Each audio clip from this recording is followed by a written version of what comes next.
سلام على عباده الذين اصطفى أما بعد. أعوذ بالله من الشيطان الرجيم. بسم الله الرحمن الرحيم.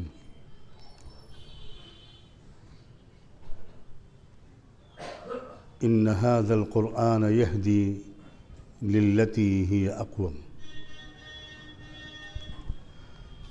سبحان ربك رب العزة عما يصفون وسلام على المرسلين والحمد لله رب العالمين.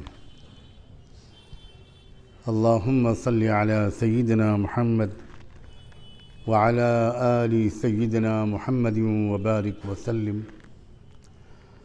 اللهم صل على سيدنا محمد وعلى آل سيدنا محمد وبارك وسلم. اللهم صل على سيدنا محمد وعلى آل سيدنا محمد وبارك وسلم.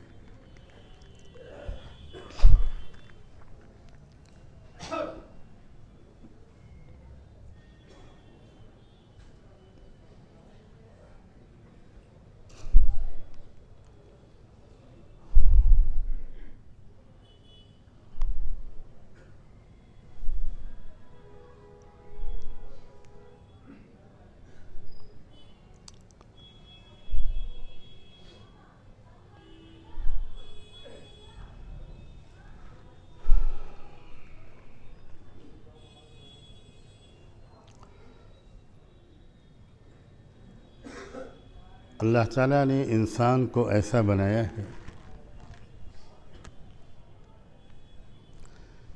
کہ اگر یہ نیکی اور شرافت کے راستے پر چلے اور احتیاط کے ساتھ پرہیز کے ساتھ زندگی گزارے تو یہ فرشتوں سے بہت آگے بڑھ سکتا ہے.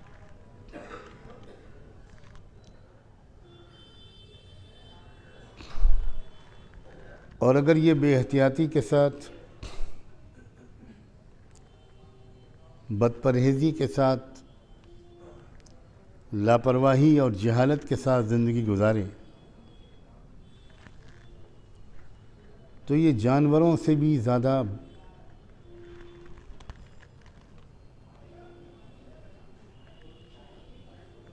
پستی میں پہنچ سکتا ہے. دونوں صلاحیتیں انسانوں کے شفیق پروردگار نے انسان کے اندر بھرپور رکھی ہیں، نیکی کی بھی اور بدی کی بھی.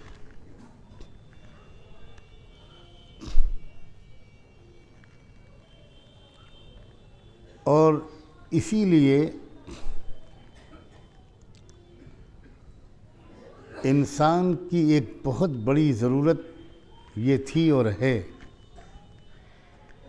کہ اسے زندگی گزارنے کا ایسا شریفانہ طریقہ سکھایا جائے،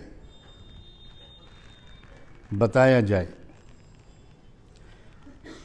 جس طریقے پر زندگی گزارنے کے نتیجے میں انسان بلندیوں تک پرواز کرے، پستیوں تک گرے نہیں. یہ انسان کی اپنی ضرورت ہے.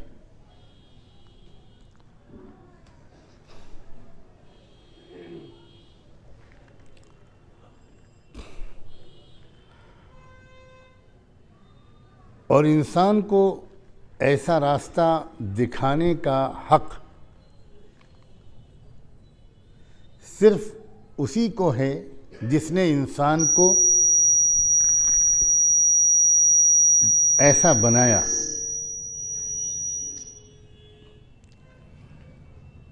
ہم لوگ دنیا میں دیکھتے ہیں کہ جس مشین کو جو فیکٹری بناتی ہے اس مشین کے استعمال کرنے کا طریقہ وہ فیکٹری ہی سکھاتی ہے.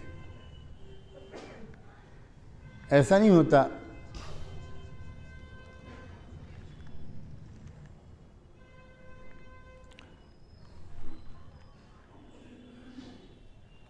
کہ یہ مائکروفون مثلاً اہوجا کمپنی نے بنایا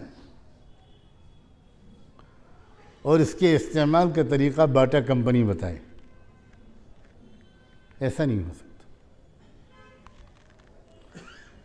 جو کمپنی، جو فیکٹری، جو مشین بناتی ہے وہی اس کے استعمال کرنے کا طریقہ سکھا سکتی ہے۔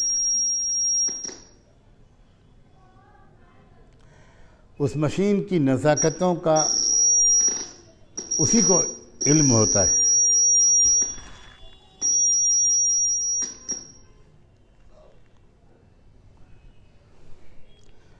چنانچہ انسان کو جس رب نے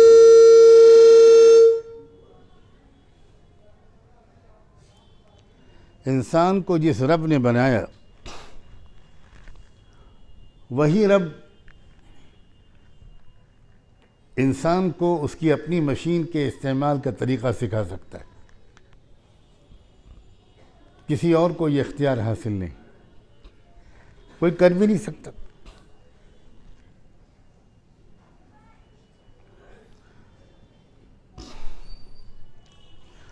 کسی مشین کے استعمال کا طریقہ بتانے پر ہر شخص شکر گزار ہوتا ہے۔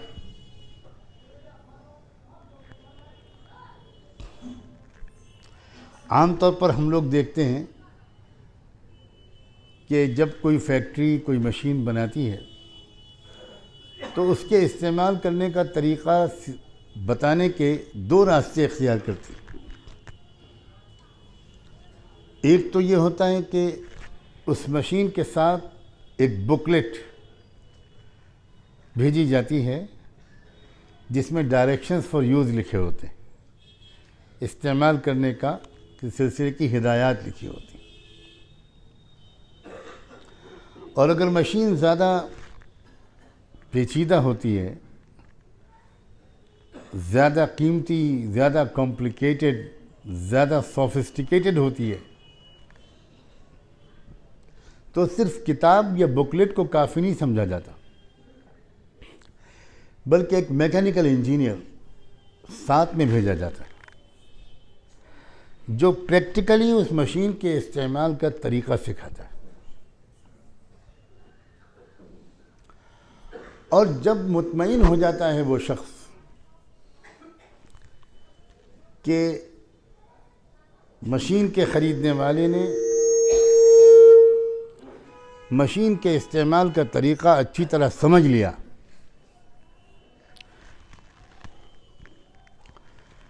اس کو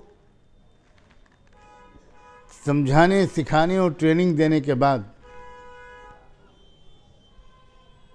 وہ میکینیکل انجینئر اس مشین خریدنے والے کو خود مشین استعمال کرتا ہوا دیکھتا ہے کہ بھئی آپ شروع سے آخر تک اس مشین کو خود استعمال کیجئے، کون سا سوئچ کب آن کرنا ہے، کون سا سوئچ کب آف کرنا ہے۔ شروع میں کچھ غلطی بھول چوک بھی ہوتی ہے، لیکن 2-3 دفعہ کے بعد یا اس سے کچھ کم زیادہ کے بعد بالکل پرفیکٹلی وہ خریدنے والا اس مشین کو صحیح استعمال کرنے میں کامیاب ہو جاتا ہے۔ تب جا کر وہ میکینیکل انجینئر مشین کو اس کے حوالے کرتا ہے، کاغذ پر اس سے سائن کراتا ہے، اس کاغذ کو اس کو اپنی کمپنی میں پیش کرنا ہوتا ہے کہ میں گیا تھا اور میں نے خریدنے والے کو مشین کے استعمال کا طریقہ اچھی طرح سمجھا دیا، اور یہ دیکھیے اس نے خود سائن کیا ہے۔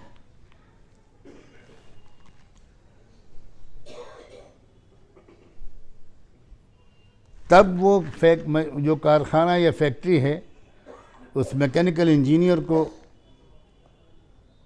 آنے جانے کا خرچہ اور اس ٹریننگ دینے کی اجرت ادا کرتی ہے۔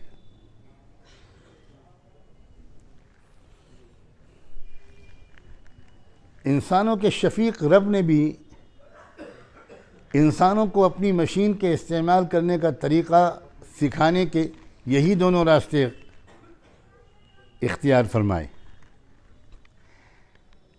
انسانوں کو زندگی گزارنے کا طریقہ سکھانے کے لیے کتابیں بھیجیں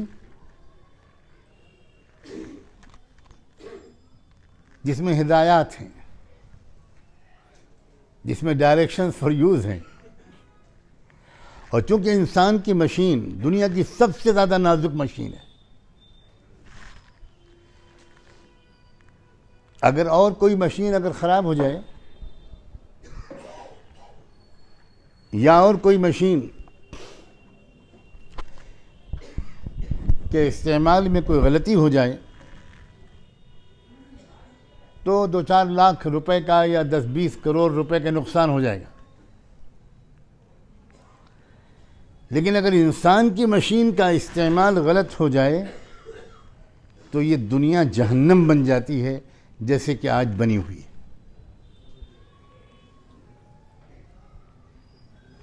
گھر گھر جھگڑا، گھر گھر غصہ، گھر گھر طلاقیں، قوموں میں لڑائیاں، جماعتوں میں لڑائیاں، اداروں میں لڑائیاں، ظلم، تشدد، دہشت گردی، بے ایمانی، کرپشن،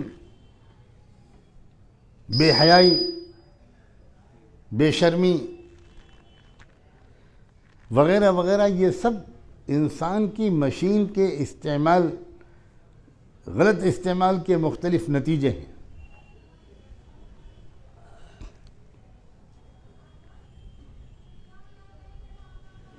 ایک تو اللہ تعالیٰ نے انسانوں کو زندگی گزارنے کا طریقہ سکھانے کے لیے کتابیں بھیجی،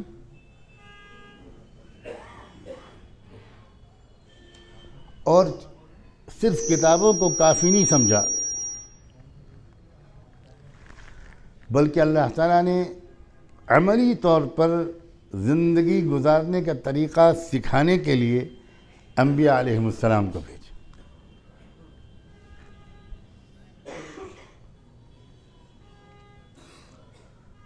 اب یہ جو زندگی گزارنے کا طریقہ ایک اچھی، پاک صاف، کامیاب زندگی، ایک مہذب، ایک سویلائزڈ اور ڈسپلن زندگی گزارنے کا طریقہ، اسی کا نام شریعت ہے. سمجھے آپ؟ شریعت زبردستی انسان کو کے پیروں میں زنجیریں ڈالنے کے لیے اور زندگی کو مشکل بنا دینے والی سخت ہدایات کا نام نہیں ہے. آج کا ہمارا نوجوان اکثر و بیشتر وہ دل میں یہ سوچتا ہے کہ بھئی اسلام بہت مشکل ہے، یہ مت کرو، یہ مت دیکھو، یہ مت بولو، یہ مت سنو، یہ مت کھاؤ، یہ مت پہنو، یہ مت کرو. وہ دیکھتا ہے کہ دنیا کے دوسرے جو دھرم ہیں ان میں بڑی آزادی ہے.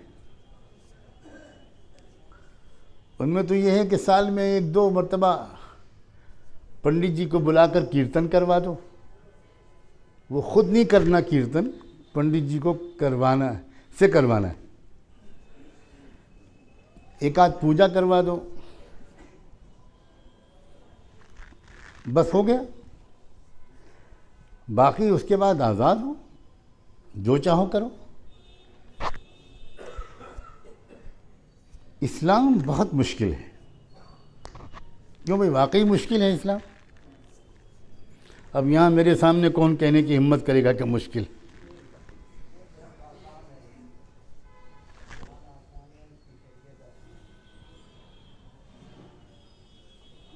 بوڑھے لوگ یہی کہتے ہیں کہ اسلام بہت آسان ہے.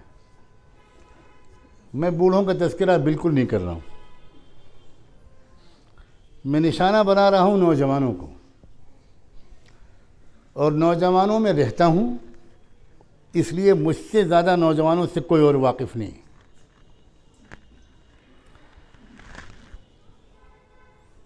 نوجوان زبان سے تو یہ کہتے ہوئے ذرا ڈرتے ہیں کہ فتویٰ لگ جائے گا اور بیوی سے محروم ہونا پڑے گا،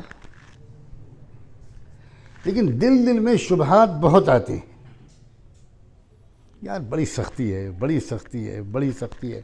نوجوان میری ان باتوں پر مسکرا رہے ہیں اور ان کی مسکراہٹ میری بات کو کنفرم کر رہی کہ یار یہ حضرت بڑے خطرناک ہیں، انہوں نے ہمارے دل کے چور کو پکڑ لیا۔ اور عزیزو، تم جس ماحول میں پل رہے ہو اور جیسی یلغار، جیسی آنسلاٹ، جیسا پروپیگنڈا شریعت کے خلاف ہے، اس کے ہوتے ہوئے تمہارے دل و دماغ میں یہ شکوک و شبہات نہ آئیں، یہ کوئی آسان کام نہیں۔ تو تمہارے ماں باپ کی تربیت ہے، کسی اور دینی مہنے سے تم جڑ گئے، اس کا فیض ہے، خاندان کی خوبیاں ہیں، جس کی وجہ سے بہت سے نوجوان اس قسم کے اشکالات سے محفوظ رہتے ہیں۔ لیکن اتنا ضرور ہے کہ جب ان کے کلاس میٹس، ان کے کولیگس، ان کے دوست اور ساتھی اس طرح کا کوئی اعتراض اسلام کے بارے میں کرتے ہیں تو ان میں سے اکثر نوجوان جواب نہیں دے پاتے۔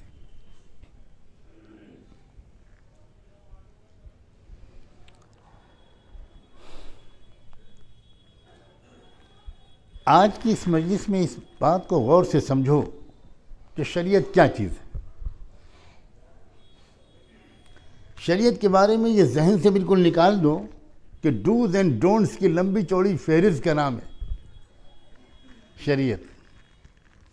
یہ کرو اور یہ نہ کرو، اس کا نام نہیں ہے شریعت۔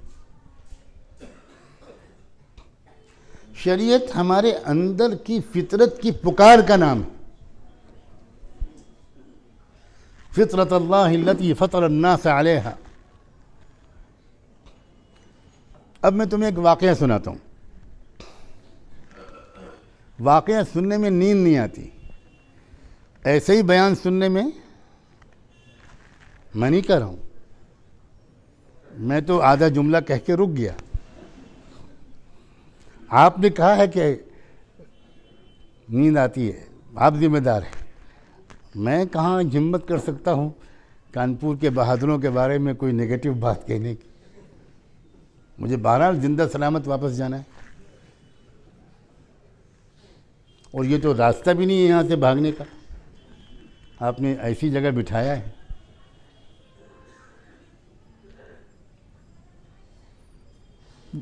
ایک واقعہ سنو۔ اللہ اکبر کبیرہ۔ بہت سال پہلے کی بات ہے، میں اس وقت لکھنؤ میں رہا کرتا تھا۔ لکھنؤ میں ایک ریسرچ انسٹیٹیوٹ ہے، CDRI، central drug research institute. اس میں جو مسلم سائنٹسٹ اور ریسرچ اسکالرس اس زمانے میں تھے، وہ مجھ سے بہت تعلق رکھتے تھے، درس قرآن میں آتے تھے۔ اس انسٹیٹیوٹ کی طرف سے ایک انٹرنیشنل کانفرنس منعقد کی گئی بائیو کیمسٹری کی۔ اس میں ایک امریکن سائنٹسٹ پروفیسر جارج آڈل، ان کا نام تھا، وہ بھی آئے۔ ایک دن میرے پاس مسلمان کچھ ریسرچ اسکالرز یا سائنٹسٹ لوگ آئے اور انہوں نے بتایا کہ ایک ہمارے یہاں کانفرنس ہو رہی ہے، اب کل اس کا آخری دن ہے، اس میں ایک امریکن سائنٹسٹ آئے ہوئے ہیں، ان کا یہ نام ہے، اور انہوں نے ہم سے کل ہی یہ کہا کہ بھئی ہم کسی مسلم اسلامی اسکالر سے ملنا چاہتے ہیں، ہم اسلام کے بارے میں کچھ جانکاری حاصل کرنا چاہتے ہیں، ہمیں کسی سے ملا دو۔ تو شہر میں تو مجھ سے بہت بڑے بڑے حضرات تھے، لیکن وہ لوگ مجھ سے ہی واقف تھے، تو انہوں نے مجھ سے کہا کہ آپ کچھ وقت دے دیجئے، کل ہم ان کو لے کر آ جائیں۔ میں نے وقت بتا دیا اور وہ ان کو لے کر آ گئے۔ میں نے ذہن میں کچھ سوچ کر رکھا تھا کہ امریکن سائنٹسٹ ہیں تو اسلام کے بارے میں جو میں ان کو سمجھانے کی کوشش کروں تو وہ سائنس کے لائن سے میں کچھ سمجھاؤں، لیکن جب وہ آئے تو میں ان کا حلیہ ہی دیکھ کر حیران رہ گیا۔ بالکل سادھو لگ رہے تھے، وہ سر مڑا ہوا تھا اور سیفرون کلر کے، زعفرانی کلر کے کپڑے پہنے ہوئے تھے اور گلے میں سائیں بابا کا فوٹو لٹک رہا تھا۔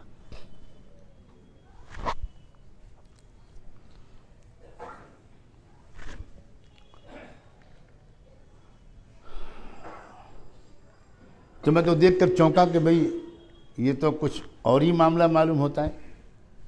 اب تو سیٹ ہو گیا نا، کم ہو رہی ہے اب؟ اچھا، بسم اللہ۔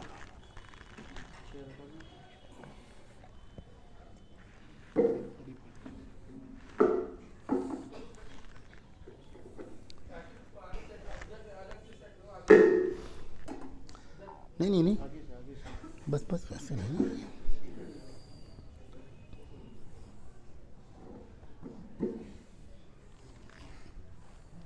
اس کو ٹائٹ کر دیجیے۔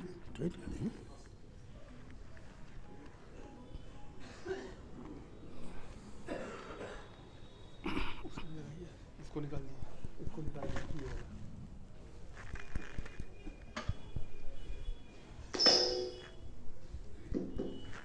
جزاکم اللہ۔ جب ان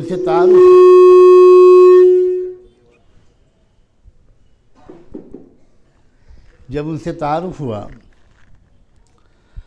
تو انہوں نے بتایا کہ میں 4 مہینے سائیں بابا کے یہاں درشن اور فلسفہ سیکھ کر آیا ہوں، ویدانت کا۔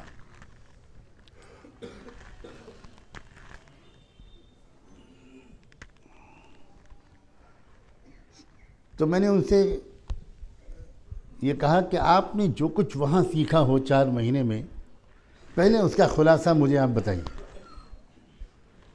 تب میں اسلام کے بارے میں آپ سے بات کروں گا۔ تو انہوں نے یہ کہا کہ ہم نے جو کچھ وہاں سیکھا ہے اور وہ یہ ہے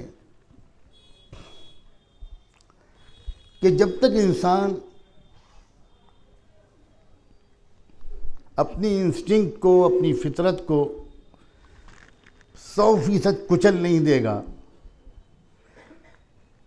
تب تک وہ خدا کے قریب نہیں جا سکتا،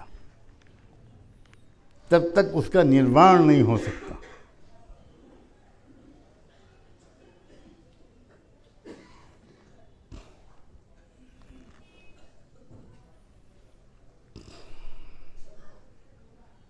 میں نے ان کی بات سنی اور اس پر کوئی تبصرہ نہیں کیا، اور ان سے کہا کہ اب آپ مجھ سے پوچھئے کہ کیا پوچھنا چاہتے ہیں۔ انہوں نے کہا میں اسلام کو سمجھنا چاہتا ہوں، اسلام کیا چاہتا ہے، خلاصہ کیا ہے، اسپرٹ اور روح کیا ہے اسلام کی، اس کے پیچھے فلسفی کیا ہے۔ تو میں نے ان سے کہا کہ آپ کے پاس کوئی ڈائری اور پین ہے؟ وہ ایک سادہ سا کپڑے کا تھیلا لیے ہوئے تھے، کوئی بریف کیس وغیرہ نہیں تھا۔ انہوں نے اس میں سے ڈائری نکالی، پین نکالا اور کہا کہ ہاں بتائیے کیا لکھنا ہے مجھے۔ میں نے کہا آپ 2 کالم بنائیے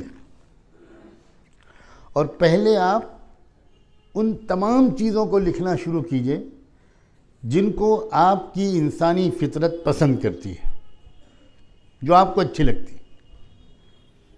میں خاموش بیٹھا رہوں گا، آپ لکھتے رہیے۔ جب لکھتے لکھتے لکھتے لکھتے سب پسندیدہ چیزیں آپ لکھ چکیں تو اس کے بعد جتنی باتیں آپ کو بری لگتی ہیں وہ لکھنا شروع کیجیے، اور جب سب لکھ چکیے گا تب مجھے بتائیے۔ کافی دیر لگی، وہ سوچتے رہے، لکھتے رہے، سوچتے رہے، لکھتے رہے، سوچتے رہے، لکھتے رہے، تقریباً آدھا گھنٹہ لگا ہوگا یا اس سے بھی زیادہ۔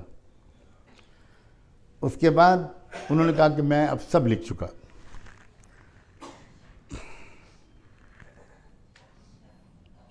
میں نے ان سے کہا کہ اب آپ جو کچھ بھی آپ نے لکھا ہے ایک ایک چیز مجھے بتائیے، اور میں آپ کو بتاؤں گا کہ اسلام کس چیز کو پسند کرتا ہے، کس چیز کو ناپسند کرتا ہے۔ اب آپ اسی طرح اس میں ٹک کر دیے یا کراس لگائیے، اسلام کس چیز کو پسند کرتا ہے۔ وہ بولتے گئے، مثال کے طور پر انہوں نے بولا وقت کی پابندی، جس کے بارے میں انہوں نے لکھا تھا کہ یہ میری فطرت اس کو پسند کرتی ہے، یہ مجھے اچھا لگتا ہے۔ وقت کی پابندی، وعدے کے پورا کرنا، بڑوں کی عزت کرنا، غریبوں کی خدمت کرنا، صاف ستھرا رہنا، وغیرہ وغیرہ بہت چیزیں لکھی انہوں نے، اور بہت سی وہ چیزیں بھی لکھی جو ان کو سخت ناپسند تھیں۔ ظلم کرنا، قتل کرنا، حق مارنا، بدعنوانی اور کرپشن، ظلم، بڑوں کی عزت نہ کرنا، غریبوں کا دل دکھانا، کمزوروں کا حق مارنا۔ تو جس چیز کو انہوں نے یہ لکھا تھا کہ آئی لائک اٹ، میں اس کو پسند کرتا ہوں، وہی چیز کے بارے میں میں بتاتا چلا گیا، ہر چیز کے بارے میں کہ اسلام اس کو پسند کرتا ہے، اسلام اس کو پسند کرتا ہے، اسلام اس کو پسند کرتا ہے، اسلام اس کو پسند کرتا ہے۔ اور جتنی چیزوں کے بارے میں انہوں نے لکھا تھا کہ میں اس کو ناپسند کرتا ہوں، مجھے یہ چیز ناپسندیدہ، مجھے ذرا راستہ دے دیں، ذرا تھوڑا سا راستہ دے دیں، راستہ دے دیں۔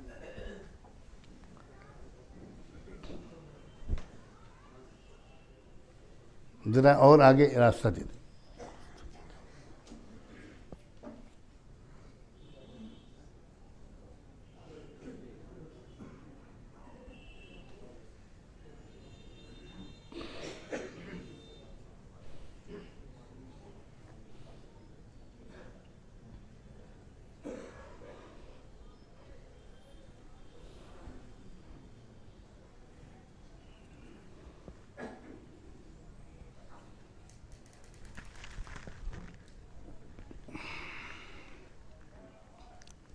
جب ساری چیزوں کے بارے میں میری گفتگو انہوں نے سنی اور لکھتے گئے لکھتے گئے لکھتے گئے لکھتے گئے لکھتے گئے، تو پہلے تو انہوں نے بہت حیرت کا اظہار کیا کہ کیا مطلب، ہر اس چیز کو اسلام نے پسند کیا ہے جو چیز مجھے خود پسند ہے، اور ہر چیز کو اسلام نے منع کیا ہے، ناپسند کیا ہے، ناجائز قرار دیا ہے، ناپسندیدہ قرار دیا ہے، جو مجھے پہلے سے ناپسند ہے۔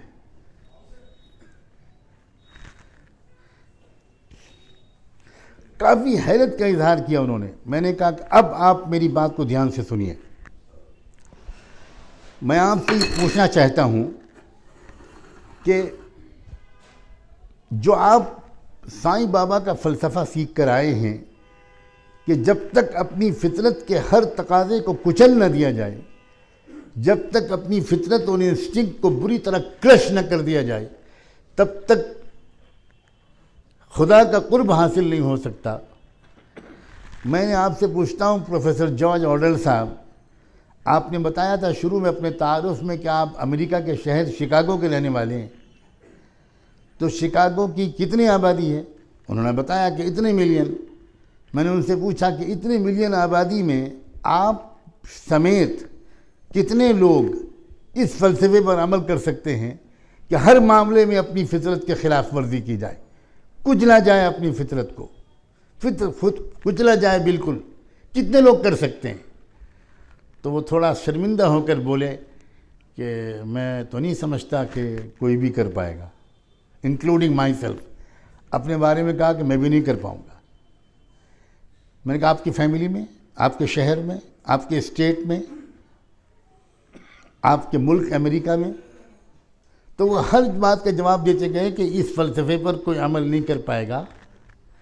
اور میں نے کہا کہ اب آپ یہ بتائیے کہ یہ جو بات میں نے آپ سے کہی ہے کہ ہر وہ بات جو ہماری فطرت کو خود پسند ہے اسی کو اسلام کنفرم کر رہا ہے، اسی کی اسلام ترغیب دے رہا ہے، اور ہر وہ بات جو فطرت کو، ہماری فطرت کو ناپسند ہے، اسی سے شریعت روک رہی ہے۔ تو اب آپ بتائیے، کسی انسان کی فطرت ہی خراب ہو، کسی انسان کا مزاج ہی بگڑ جائے، اس کو چھوڑ کر ایک نارمل، ایک صحت مند انسان، آپ بتائیے کہ اس پر عمل کر سکتا ہے کہ نہیں؟ تو انہوں نے کہا کہ یہ تو بہت آسان ہے، یہ تو بہت آسان ہے۔ اب اس بات کو نقل کر کے میں آپ کو سمجھانا چاہ رہا ہوں کہ وہ شخص بہت زیادہ متاثر ہوا، اور بھی میری تفصیلی گفتگو ہوئی۔ آخر میں انہوں نے کہا کہ مجھے بہت آپ نے ایک نیا راستہ کھولا ہے۔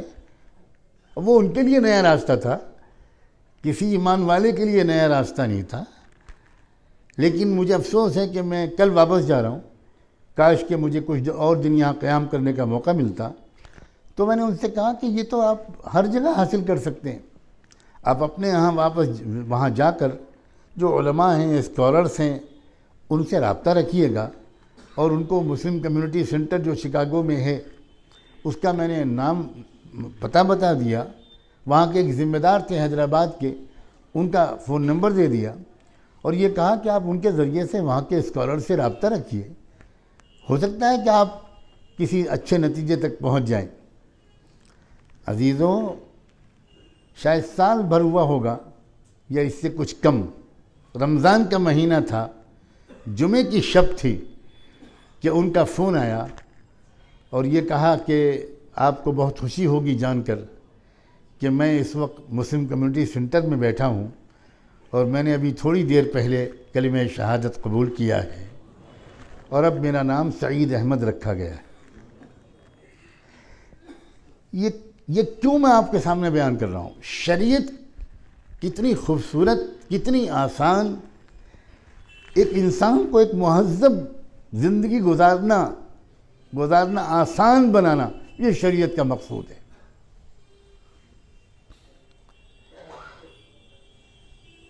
اب شریعت جو بدنام کی جا رہی ہے، شریعت کے اوپر جو حملے ہو رہے ہیں، اس کی دو وجہیں۔ سب سے پہلی وجہ تو یہ ہے کہ ہم مسلمان کی اکثریت شریعت کے اکثر حصے پر عمل نہیں کر رہے ہیں۔ ہم نے شریعت کے کچھ حصے کر رکھے ہیں، کچھ حصوں پر عمل کر لیتے ہیں، لیکن بہت بڑے حصے پر ہم میں سے اکثر لوگ عمل نہیں کرتے۔ ہم رواج پر عمل کرتے ہیں، فیشن پر عمل کرتے ہیں، خاندان میں جو رواج ہے، برادری میں جو رواج ہے، ہمارے کولیگز میں جو فیشن ہے، ہمارے کلاس فیلوز میں جو فیشن ہے، اس پر ہم چلتے ہیں۔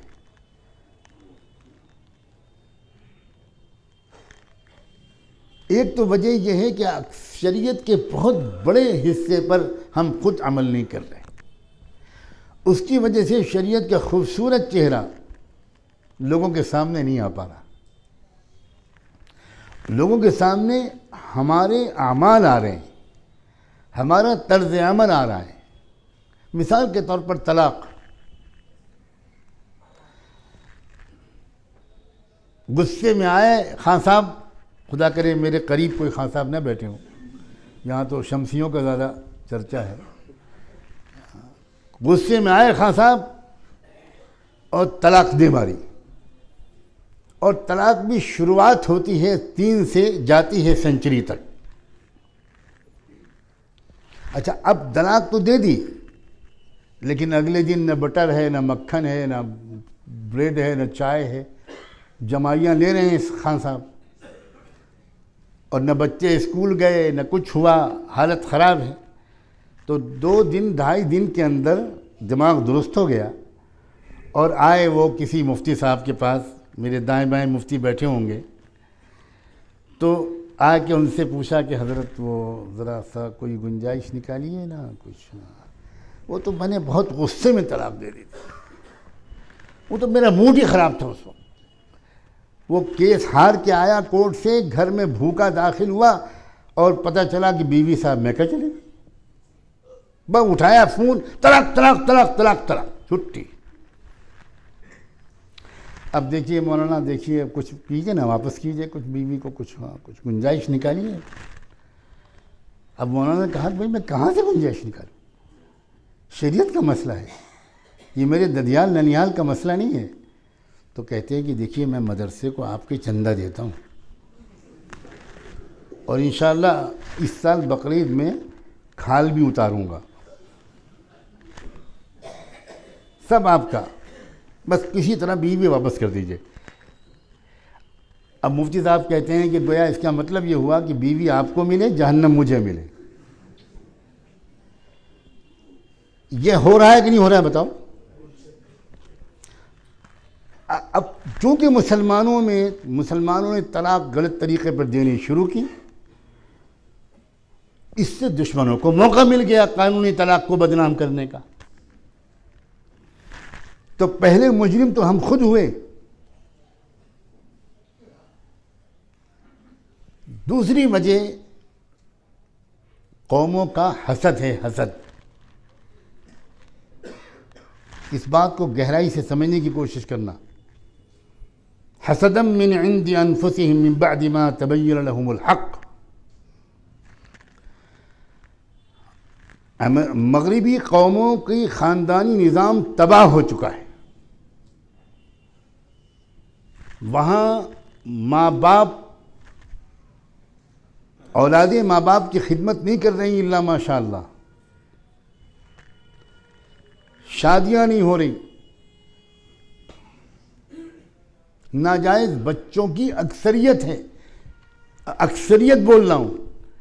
سویڈن میں سرکاری اعداد و شمار کے مطابق وہ بچے جو بغیر شادی کے رشتے کے پیدا ہوئے ہیں، ان کی تعداد 3 سال پہلے کا اعداد و شمار ہے 61% تھی، 61%، جس کی وجہ سے ان کو پارلیمنٹ میں بل لا کر، قانون بنا کر یہ فیصلہ کرنا پڑا کہ اب اسکول کے ایڈمیشن کے وقت میں، بچے کے ایڈمیشن کے وقت میں، ایڈمیشن فارم میں فادر کا نام لکھنا ضروری نہیں، فادر کا کالم ہی نکال دیا انہوں نے کہ تم کو پتہ ہی نہیں ہے تمہارا باپ کون ہے، تو ہم یہ کالم ہی نکالتے ہیں، تم صرف مدر کا نام لکھ دو۔ اور اسی کے نقش قدم پر ہمارا یہ غلام ملک بھی چل رہا ہے۔ آئے دن سپریم کورٹ تک سے ایسے فیصلے آ رہے ہیں جن سے صاف نظر آ رہا ہے کہ کوئی بزنس کمپنی ہے، اب آگے اس کے بعد میں عدالت کی توہین کے ڈر سے جملہ پورا نہیں کروں گا۔ ہمارے یہاں پچھلے دنوں میں عدالت عالیہ سے ایسے فیصلے آئے ہیں، اور اتفاق کی بات یہ ہے کہ ہائی کورٹ سے اس سے پہلے ایک فیصلہ آیا تھا، اس دن بھی امریکی وزیر خارجہ دہلی میں تھے۔ ابھی چند مہینے پہلے سپریم کورٹ سے ایک فیصلہ آیا، اس دن بھی امریکی وزیر خارجہ دہلی میں تھے۔ بہت کم لوگ ہیں جو گہرائی، جو خبروں کے اندر جو پیچھے چھپی ہوتی ہے اس پر نظر رکھنے کی کوشش کرتے ہیں۔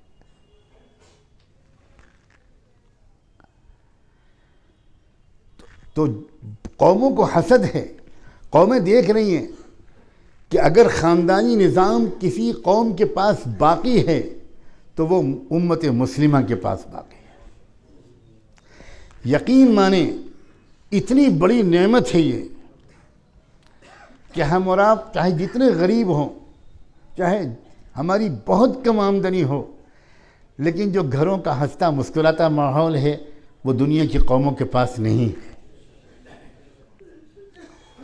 ایک غریب انسان اپنی جھوپڑے میں جاتا ہے مزدوری کر کے، تھکا ہارا، ہاتھ میں مٹی لگی ہے، اور وہ اپنے جھوپڑے میں جاتا ہے، نہ وہاں فریج ہے، نہ وہاں اے سی ہے، نہ وہاں ڈبل بیڈ ہے،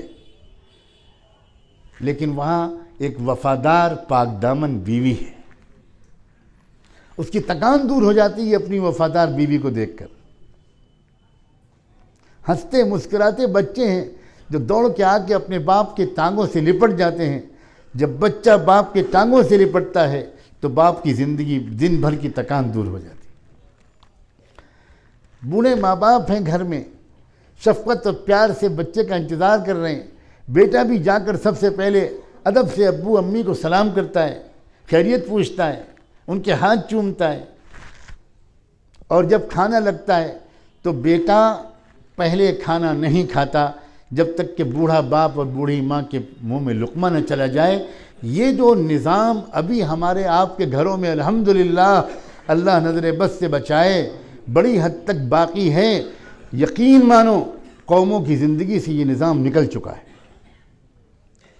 وہاں حالت یہ ہے کہ ماں مقدمہ دائر کرتی ہے امریکن ہائی کورٹ میں، اور وہ مقدمہ دائر کرتی ہے یہ کہ میرا بیٹا میرا خیال نہیں رکھتا، میرا بیٹا گرل فرینڈ کا خیال رکھتا ہے، میرا بیٹا اپنے کتے کا خیال زیادہ رکھتا ہے، میں پکارتی رہ جاتی ہوں بستر پر پڑی بیمار، میرا بیٹا مجھے پوچھتا بھی نہیں۔ اور امریکن ہائی کورٹ فیصلہ یہ کرتا ہے کہ تمہاری خدمت کرنا بیٹے کی ذمہ داری نہیں۔ میں سچے واقعات سنا رہا ہوں۔ کرسمس کے دن، پورے سال میں ایک دن 25 دسمبر کرسمس کے دن بوڑھی امریکی اور یورپین مائیں انتظار کرتی ہیں کہ شاید ان کا بیٹا آج چند منٹ کے لیے ان کو وش کرنے، کرسمس کی مبارکباد دینے کے لیے آ جائیں۔ کوئی گلدستہ، کوئی پھولوں کا گلدستہ لے کر آ جائیں، اور دن بھر بیوی ماں انتظار کرتی ہے، اور بالآخر جب دروازے پہ گھنٹی بجتی ہے تو ماں واکر کے سہارے کھسکتی ہوئی دروازے پر جاتی ہے، اور وہاں بیٹا نظر آتا ہے، ماں خوش ہو جاتی ہے، ماں کہتی بیٹا اندر آؤ، وہ دروازے کے باہر سے پھولوں کا گلدستہ پیش کرتا ہے، ماں کہتی بیٹا 2 منٹ کے لیے اندر آ جاؤ، بیٹا کہتا ہے کہ میرے پاس ٹائم نہیں ہے ماں، میں پھولوں کا گلدستہ دینے آیا ہوں، بس آئی ایم گوئنگ، میں جا رہا ہوں۔ ماں رونے لگتی ہے کہ 2 منٹ کے لیے آ جاؤ، ایک پیپسی کولا تو پی لو میرے ساتھ۔ تو بیٹا آتا ہے، بیٹھتا ہے، 20 منٹ 15 منٹ کل اس میں لگتے ہیں، اور جانے کے بعد وہ اپنے فون کے ذریعے سے ماں کو بل بھیجتا ہے کہ تمہاری وجہ سے 16 منٹ زیادہ لگ گئے، اس کے اتنے ڈالر ہوئے، میرے بینک اکاؤنٹ میں تم کو ٹرانسفر کرنے پڑیں گے۔ یہ ہے قوموں کا حال، اور یہ قومیں ہیں جو مسلمانوں کی خاندانی محبتیں دیکھ کر، عورتوں کی وفا دیکھ کر، شوہروں کا پیار دیکھ کر، بوڑھے ماں باپ کی محبتیں دیکھ کر، بڑوں اور چھوٹوں کا ادب و شفقت کا تعلق دیکھ کر، اور ددیال اور ننیحال اور سسرال کے تعلقات دیکھ کر حسد کی آگ میں جل رہی ہیں قومیں۔ اور وہ اندھا جب گنجے سے پوچھا گیا کہ تمہیں کیا چاہیے، تو گنجے نے کہا کہ میری خواہش یہ ہے کہ پورا شہر گنجا ہو جائے۔ بالکل یہ مثال صادق آتی ہے ان قوموں پر۔ ان قوموں کا حال یہ ہے کہ وہ جب خود خاندانی محبتوں سے محروم ہو گئے تو ان کی پلاننگ یہ ہے کہ مسلمان کے سے بھی یہ خوشی چھین لی جائے۔ تو ایک تو ہماری خود بدعملیاں اور بے عملیاں، ایک خود ہماری شریعت کے احکام کی خلاف ورزیاں، دوسرے دشمنوں کا حسد، یہ دونوں چیزیں مل کر ایک عجیب و غریب انجام تک ہم کو ہنکا رہی ہیں۔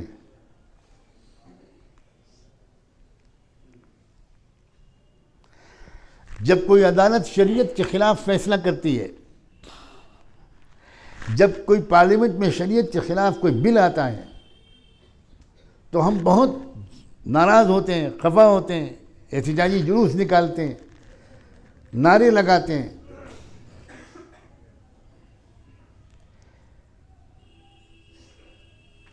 لیکن ہم کیا اپنی شادیوں میں شریعت کے احکام کا خیال رکھتے ہیں؟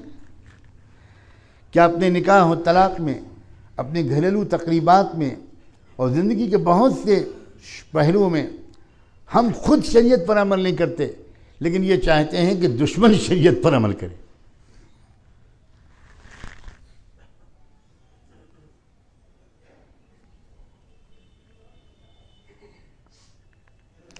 ایک مسافر گزر رہا تھا کسی محلے سے،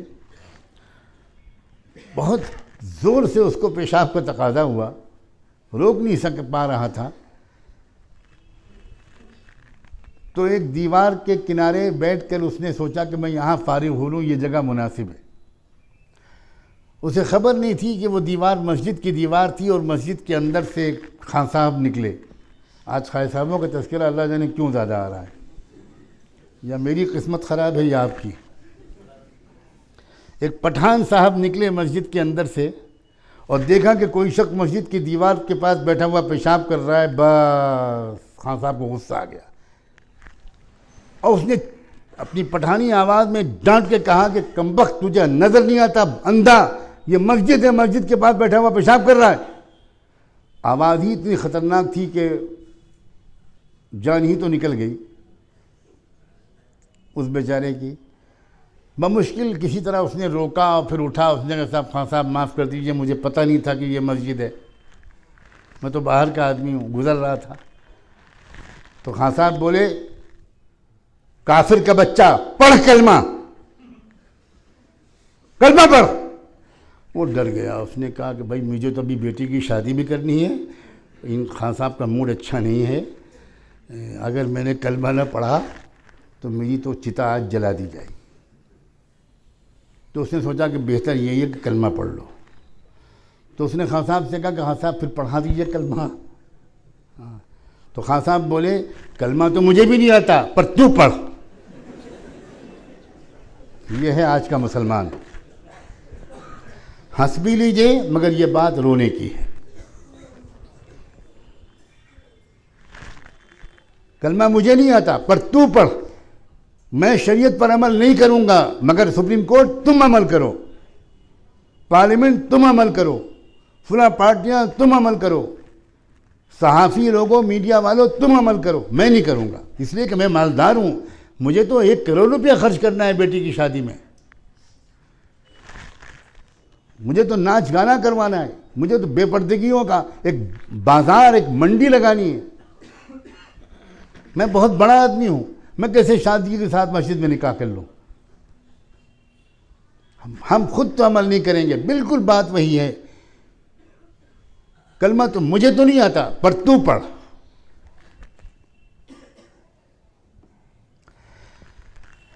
ہمارے اس دور کے عظیم عالم اور رہنما حضرت مولانا سید ابوالحسن علی ندوی رحمۃ اللہ علیہ نے کلکتہ میں مسلم پرسنل بورڈ کے ایک اجلاس عام میں یہ فرمایا تھا کہ اگر حکومت، پارلیمنٹ، اسمبلی، عدالت شریعت کے خلاف کوئی قانون بنائیں گے یا فیصلے کریں گے تو یقیناً ہم اس کے خلاف آواز بلند کریں گے اور ان کا ہاتھ پکڑنے اور سمجھانے کی کوشش کریں گے، مگر ان سے ہم کا ہاتھ پکڑیں گے ہم ایک بار۔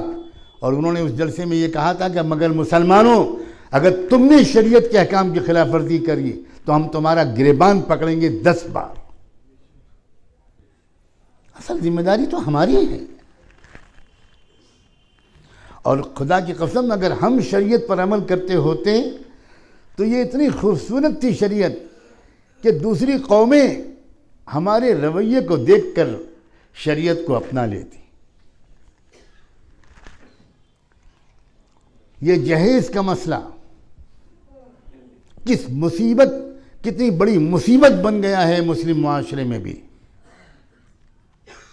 اگر مسلمان اسلام پر عمل کرتے اور کوئی لڑکے والا لڑکی والوں سے جہیز کا مطالبہ تو کیا کرتا، قبول بھی نہ کرتا، اور نوجوان لڑکے اتنے سمجھدار ہوتے کہ وہ اپنے ماں باپ سے اصرار کرتے کہ خبردار، جہیز کے نام کی ایک سوئی بھی میں نہیں لوں گا، میں ایک عزت والے خاندان کا لڑکا ہوں، اپنے زور بازو سے جو کماؤں گا وہی خود کھاؤں گا اور اپنی شریک حیات اپنی بیوی کو کھلاؤں گا، قطعاً لڑکی والوں پر زور مت دیجیے گا، مطالبہ مت کیجیے گا، سوچیے گا بھی نہیں۔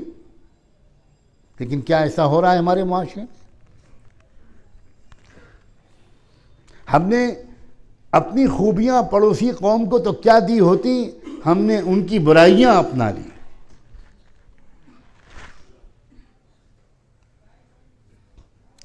ایک مسلم گھرانے میں لکھنؤ کا سچا واقعہ ہے. شادی کی تقریب ہوئی، مسجد میں نکاح ہوا، آنے والے مہمانوں کو چائے بسکٹ سے خاطر تواضع کی گئی، اور مغرب کی نماز کے بعد دلہن رخصت ہو گئی. دلہن کو لینے کے لیے 8 10 12 لوگ آئے ہوئے تھے، 2 گاڑیاں تھیں اور لوگ روانہ ہو گئے. جس گھر میں یہ شادی ہو رہی تھی اس کا سارا پڑوس غیر مسلموں کا تھا. 100% پڑوسی غیر مسلم تھے، اور سب پڑھے لکھے گھرانے، بہت اعلیٰ گھرانوں کے لوگ. اور پڑوس کے ہونے کے ناطے اس مسلم گھرانے نے اپنی بیٹی کی رخصت کے وقت میں، نکاح اور رخصت کے وقت میں، پڑوس کے سارے غیر مسلم خواتین کو بھی مدعو کیا تھا. جب دلہن رخصت ہو گئی اور مہمان چلے گئے، مگر 2 لڑکیاں غیر مسلم برہمن گھرانے کی 2 لڑکیاں رکی رہیں، اور انہوں نے یہ کہا کہ آنٹی، ہم لوگ یہاں 2-3 گھنٹے سے ہیں، ہم نے تو نہیں دیکھا کہ کوئی سامان آپ کے گھر سے گیا ہو، کوئی سوٹ کیس گیا ہو، کوئی سامان گیا ہو، تو کیا کچھ پہلے سے ٹرک پہ لاد کے سامان بھیج دیا گیا تھا؟ ان کا نہیں بیٹا، ہمارے ہاں یہ دستور نہیں ہے، لڑکے والے قبول ہی نہیں کرتے، سوال ہی نہیں پیدا ہوتا. ہم لوگوں نے تو کچھ خواہش کی تھی کہ لڑکی کی ضروریات کا مختصر سا سامان دے دیں، مگر لڑکے والوں نے کہا کہ کیسی بات کر رہے ہیں آپ اتنی بڑا احسان کر رہے ہیں کہ ناز و پالی بیٹی آپ ہمارے حوالے کر رہے ہیں زندگی بھر کے لیے، اور اس کے بعد ہم آپ سے کچھ سامان لیں گے؟ سوال ہی نہیں پیدا ہو، اس کو سوچیے گا بھی نہیں. تو لڑکیاں آنسوؤں سے رو پڑیں، دونوں غیر مسلم بچیاں آنسوؤں سے رو پڑیں، اور ان کی زبان سے، ایک کی زبان سے نکلا، کاش ہم بھی کسی مسلم گھرانے میں پیدا ہوئے. یہ میری آنکھوں دیکھا واقعہ ہے، یہ سنی سنائی بات نہیں ہے. کاش ہم مسلم گھرانے میں پیدا ہوتے. کیا آپ لوگوں کا کی سنسکرتی ہے، کیا آپ لوگوں کا ریت رواج ہے. ایک ہمارے ہاں ان لڑکیوں نے خود کہا کہ ہمارے ہاں لڑکے والے رشتہ لے کر لڑکی والوں کے یہاں نہیں جاتے. لڑکی کا باپ ذلیل ہوتا ہے، لڑکے والوں کے یہاں جاتا ہے، خوشامد کرتا ہے، پھر وہاں سے رشتہ نہیں منظور ہوتا، دوسرے کے یہاں جاتا ہے، تیسرے کے یہاں جاتا ہے. لڑکی کو دکھایا جاتا ہے، نوٹنکی ہوتی ہے، ہماری نمائش لگتی ہے، کتنا پیسہ خرچ ہوتا ہے. لڑکے والے آتے ہیں لڑکی والوں کے پاس اور خوب خاطر تواضع کرنی پڑتی ہے، اور اس کے بعد وہ رشتہ منظور نہیں کرتے تو دوسرا کو بلایا جاتا ہے، تلاش کیا جاتا ہے.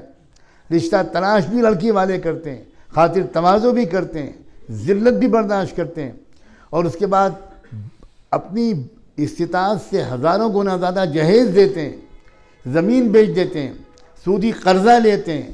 باپ ہارٹ اٹیک کا مریض ہو جاتا ہے، تب جا کر ہماری شادی ہوتی ہے. کاش ہم مسلم گھرانے میں پیدا ہوئے ہوتے. اے لوگوں، یہ ہے مسئلہ. آپ نے سمجھا کہ آپ نے 5 وقت کی نماز پڑھ لی، اور آپ نے ٹوپی اور کرتا اور پاجامہ پہن لیا، اور آپ نے جمعے کی نماز پڑھ لی، اور آپ بہت پکے مومن بن گئے. اللہ کے بندو، پورے کے پورے اسلام کو پر عمل کرو، پوری کی پوری شریعت پر عمل کرو. آج اس مجمع میں بہت بڑی تعداد میں نوجوان موجود ہے. حضرت مولانا ولی رحمانی صاحب نے اصلاح معاشرے کے سلسلے کا ایک باقاعدہ عہد نامے کا فارم تیار کیا تھا. بہت سال پہلے میں نے اس کو دیکھا تھا، اور بہت بڑی تعداد میں بہار جیسے صوبے میں، جہاں غریب سے غریب گھر میں بھی لڑکی والوں سے جہیز مانگا جاتا ہے، مولانا نے مہم چلائی تھی کہ لوگ دستخط کریں، اور جلسوں میں وہ فارم بھجوایا تقسیم ہوتا تھا، اور یہ کہا جاتا تھا کہ لڑکے دستخط کریں، اس کے اوپر حلف کھائے، قسم کھائے کہ میں جہیز نہیں لوں گا، میں جہیز قبول نہیں کروں گا. میں کیا یہ امید کر سکتا ہوں کہ یہاں بیٹھے ہوئے نوجوان جن کی ابھی شادیاں نہیں ہوئیں، اللہ تعالیٰ سب کو وفادار جوڑے عطا فرمائے، سب کو خوشیوں بھری زندگی عطا کرے۔ کیا آپ آج یہ وعدہ کرتے ہو مسجد میں بیٹھ کر کہ ہم کسی قیمت پر لڑکی والوں پر جہیز کے بوجھ نہیں ڈالیں گے؟ کس قدر ذلت کی بات ہے، آپ کو حیرت ہوگی۔ جہیز کا کوئی مترادف لفظ عربی زبان میں موجود ہی نہیں ہے۔ اگر ہمیں کسی عرب ساتھی کو جہیز سمجھانا ہوتا ہے تو ہمیں 10 جملوں کا مضمون بولنا پڑتا ہے، ان کی سمجھ ہی نہیں ہوتا کہ یہ کیا چیز ہے۔ کہیں رواج نہیں ہے، یہ ہمارے ملک میں پڑوسی قوم سے ہمارے اندر آئی ہے، بلکہ الٹا رواج ہے۔ ملیشیا میں، انڈونیشیا میں، وہاں رواج بالکل الٹا ہے کہ جب رشتہ طے ہوتا ہے، اسی رشتہ اور دن تاریخ طے ہوتی ہے تو لڑکے والے لڑکی والوں سے پوچھتے ہیں کہ ہم لوگ تو آئیں گے تو اتنے ہوں گے، 10 ہوں گے، 12 ہوں گے، 15 ہوں گے، 20 ہوں گے، لیکن آپ کے جو خاندان کے لوگ آئیں گے، آپ کے جو دوست احباب آئیں گے، کل ملا کر اندازہ بتائیے کہ آپ کے اوپر کتنا خرچہ آئے گا، آپ کے اوپر بوجھ کتنا پڑے گا۔ یہ عام رواج ہے وہاں۔ لڑکی والے بتاتے ہیں کہ بھئی 1 لاکھ روپے کے تقریباً خرچ ہوگا، تو اسی محفل میں فوراً لڑکے والے چیک کاٹتے ہیں 1,10,000 روپے اور لڑکی والوں کو پیش کرتے ہیں کہ دیکھیے اپنے پاس سے جیب سے 1 پیسہ بھی مت خرچ کیجیے گا۔ ہم نے کتنا ذلیل سمجھا ہے عورت کو اور لڑکی کو۔ یہ بالکل مشرکانہ جاہلیت کا رواج ہے جو ہمارے گھروں میں گھس گیا ہے۔ اچھے اچھے دیندار گھرانے، جماعتوں میں نکلنے والے گھرانے، زندگی میں 2 3 حج اور 50 عمرے کرنے والے گھرانے، لیکن جب مسئلہ آتا ہے شادی کا، جب مسئلہ آتا ہے نکاح کا، جب مسئلہ آتا ہے طلاق کا، جب مسئلہ آتا ہے عدت کا، جب مسئلہ اس قسم کے عائلی مسائل کا آتا ہے تو ہم سب، مجھے معاف کرنا، ہم ہندو بن جاتے ہیں۔ میں سخت لفظ بول رہا ہوں۔ کون سا اسلام ہے بھائی یہ کیا اسلام ہے کہ غصہ آیا اور طلاق دے دیا آپ نے؟ آپ نے کبھی مسئلہ ہی نہیں پوچھا، کبھی آپ نے کسی عالم کے پاس جا کر پوچھا ہی نہیں کہ بھئی گھر میں سب سے پہلی تو خوشگوار گھریلو زندگی کیسے گزاری جائے۔ یہ بھی پوچھنے کی چیز ہے، سیکھنے کی چیز ہے۔ مصیبت یہ ہے کہ نہ ماں لڑکی کو سمجھاتی ہے، بیٹی کو سمجھاتی ہے آج، اور نہ باپ اپنے بیٹے کو سمجھاتا ہے۔ اللہ میاں نے یہ ایک عجیب و غریب حکمت کے ساتھ ایسا نظام رکھا کہ شادی بیاہ کے بارے میں، شادی اور نکاح کے بارے میں لڑکے اور لڑکی کا دونوں کا تصور خالی عشق اور حسن کا ہوتا ہے، خالی رومانٹک تصور ہوتا ہے۔ لڑکا یہ سوچتا ہے کہ میری شادی ہوگی تو میں شاہجہاں بنوں گا اور میری دلہن ممتاز محل بنے گی اور ہم دونوں کی جھونپڑی کا نام ہوگا تاج محل، بس۔ حالانکہ شادی کی حقیقت کیا ہے ان سے پوچھو جو پھنس چکے ہیں۔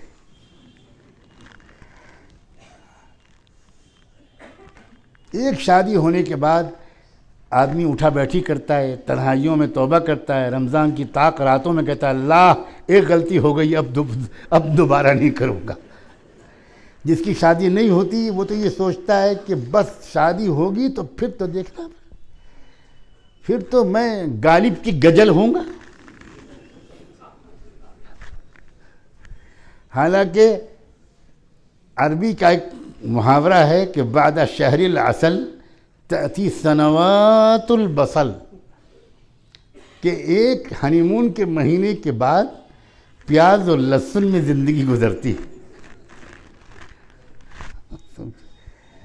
یہ تو اللہ تعالیٰ نے بڑا شاندار حکمت کے تحت شوق پیدا کر دیا لڑکے اور لڑکی کے اندر، ایسا شوق کہ لڑکا 11 12 13 سال کا ہوا اور منہ سے بھی ابھی نکلنی نہیں شروع ہوئی کہ وہ اچک اچک کر آئینے میں اپنا منہ دیکھتا ہے کہ ہاں اب تو لگتا ہے جوان ہو رہا ہوں میں۔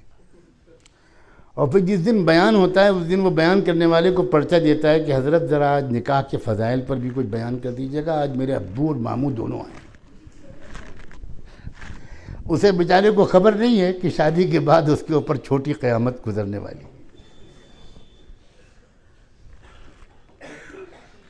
زندگی کی سچائیاں کچھ اور ہیں اور رومانی شاعرانہ خیالات کچھ اور ہیں.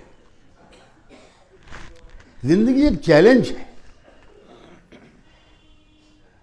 ایک نئی زندگی ایک دوسرے کی زندگی میں داخل ہوتی ہے تو دونوں کو یہ سلیقہ سیکھنا چاہیے کہ کیسے ایڈجسٹ کیا جائے گا, کیسے نباہ کیا جائے گا, کیسے غلطیوں کو معاف کیا جائے گا, کیسے خوشگوار زندگی پوری زندگی گزاری جائے گی, کیسے دونوں کے بیچ میں کسی تیسرے کو دخل نہیں ہونے دیا جائے گا. میاں بیوی کے جھگڑے عام طور پر کسی تیسرے کی وجہ سے ہوتے ہیں اور وہ تیسرا بھی ہو سکتا ہے اور تیسری بھی ہو سکتی ہے. اور زیادہ تر کون ہوتا ہے؟ میں نہیں کہہ رہا ہوں. میں ایسے نازک مسائل میں ذمہ داری خود قبول نہیں کرتا. بہت تجربہ ہے, میری داڑھی ایسی تھوڑی سفید ہو گئی. ساس وما ادراک ما ساس, سب سے خطرناک مخلوق ہے اس آسمان کے نیچے. ماں بڑی پیار سے اپنے بیٹے کی رشتہ بہو لاتی ہے, بہت پیار, بہت پیار, بہت انتخاب کرتی ہے, سب جگہ کہتی پھرتی ہے میری بہو تو لاکھوں میں ایک ہے. اس کی ناک ایسی اور اس کی آنکھیں ایسی اور اس کے ہونٹ ایسے. لیکن پتہ نہیں کیا بات ہے, اللہ جانے کیا معاملہ کیا ہے. چند دن کے بعد وہی بہو ساس کو کھٹکنے لگتی ہے جیسے اپوزیشن پارٹی کا لیڈر. آج کل تو الیکشن قریب ہے تو اس لیے وہ یہ اصطلاحات آسانی سے سمجھ میں آئیں. اب پاور اسٹرگل شروع ہوتا ہے گھر میں, ستا کی لڑائی شروع ہوتی ہے. اب ساس کو محسوس ہونا شروع ہوتا ہے کہ اچھا ابھی تک تو اس گھر کی میں پرائم منسٹر میں تھی, اب میں یہ کم بخت آ گئی. اب یہ اپنے حساب سے شکر خرچ کرتی ہے, اپنے حساب سے یہ سب کچھ کرتی ہے, تیل گھی اپنے حساب سے خرچ کرتی ہے. لائٹ کب آف ہوگی, اب اس کیا چلے گی, اب میری نہیں چلے گی. اب ذرا سی باتوں پہ جھگڑا شروع ہوتا ہے اور بتنگڑ بننا شروع ہوتا ہے. اور وہ لڑکا اس کی شروع میں سمجھ میں ہی نہیں آتا کہ اماں کی سنوں کہ بیگم کی سنوں. میری اس جملے کو سن کر اکثر آپ لوگوں کا جو ری ایکشن ہے وہ یہ بتا رہے جیسے میں نے آپ کی آپ بیتی سنائی. سب پریشان ہیں اسی مسئلے سے. کیوں ہے یہ؟ اس لیے کہ ہم نے خوبصورت گھریلو زندگی کی تعلیم حاصل نہیں کی. ہم نے موٹی موٹی باتیں عقل مندی کی, سمجھداری کی کہ کیسے گھر کو خوشگوار ماحول کے ساتھ چلایا جاتا ہے, کیسے سب کو ساتھ لے کر چلا جاتا ہے. اللہ کے رسول صلی اللہ علیہ وسلم نے اشاروں میں مسئلہ حل کیا ہے. آپ نے فرمایا صاف سن لو, شادی کے بعد عورت پر سب سے زیادہ حق اس کے شوہر کا ہوتا ہے اور شوہر پر, مرد پر سب سے زیادہ حق اس کی بیوی کا نہیں اس کی ماں کا ہوتا ہے. اب یہ اس میں سمندر بھرے ہوئے ہیں خوشگوار گھریلو زندگی چلانے کے اصول کے. مرد کو چاہیے کہ وہ اپنی بیوی کو اس بات پر آمادہ کرتا رہے پیار محبت سے کہ دیکھو تم میری زندگی ہو, تم میری محبت ہو, تم میری شریک حیات ہو, تم میرے بچوں کی ماں ہو, تم اس گھر کی مالکہ اور ملکہ ہو, مگر ایک بات کا خیال رکھنا سب باتیں میں بالکل خوشی سے گوارا کروں گا, ایک بات کا خیال رکھنا میں اپنی ماں کو ناراض نہیں دیکھنا چاہتا, ان کے پیروں کے نیچے میری جنت ہے. اس ایک مسئلے میں میرا امتحان مت لینا, اس لیے کہ اللہ کے رسول فرما گئے ہیں کہ مجھ پر سب سے بڑا حق میری ماں کا ہے, ان کے بعد پھر اس کے بعد تمہاری ہر بات مانوں گا. اور بیوی لڑکی کو, ماں کو یہ ٹریننگ دے کر بھیجنا چاہیے سسرال کے, دیکھو سمجھ لو کہ شوہر کا مقام وہ ہے مقام کہ رحمت دو عالم صلی اللہ علیہ وسلم نے فرمایا کہ اگر دنیا میں اللہ کے سوا کسی اور کے سامنے اگر میں سجدہ کرنے کی اجازت دے سکتا تو بخدا بیویوں سے کہتا کہ اپنے شوہروں کے سامنے سجدہ کیا کریں. سجدہ کیا ہے؟ سجدہ اپنے وجود کو مٹا دینے کا نام ہے, سجدہ ٹوٹل سبمیشن کا نام ہے. اب یہ حضور نے اشارہ فرمایا، اور اسی لیے اپنی شہزادی جنت کی عورتوں کی سردار سیدہ فاطمہ زہرا رضی اللہ تعالی عنہا کو جب اللہ کے رسول صلی اللہ علیہ وسلم نے دلہن بنا کر نہایت محبتوں کے ساتھ اپنے محبوب داماد سیدنا علی مرتضیٰ رضی اللہ عنہ کے ہاتھ میں ہاتھ دے کر اپنی بیٹی فاطمہ کو رخصت کیا تو چپکے سے کان میں ایک جملہ کہا تھا، اور یہ کہا تھا، فاطمہ باندی بن کر رہنا، ایک دن ملکہ بن جاؤ گی۔ ایک جملے میں تربیت ہے، ایک جملے میں تربیت ہے۔ ہم میں سے کون ہے جو اپنی بیٹیوں کو یہ باندی بننے کی تربیت دے رہا ہے؟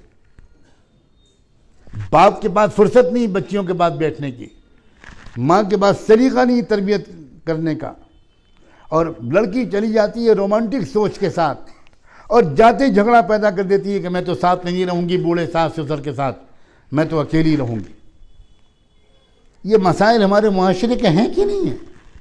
انہی چیزوں کا نام ہے اصلاح معاشرہ، انہی چیزوں کا نام ہے گھریلو کی گھر کے جو بگڑے ہوئے ماحول ہیں ان پر صاف صاف باتیں کی جائیں۔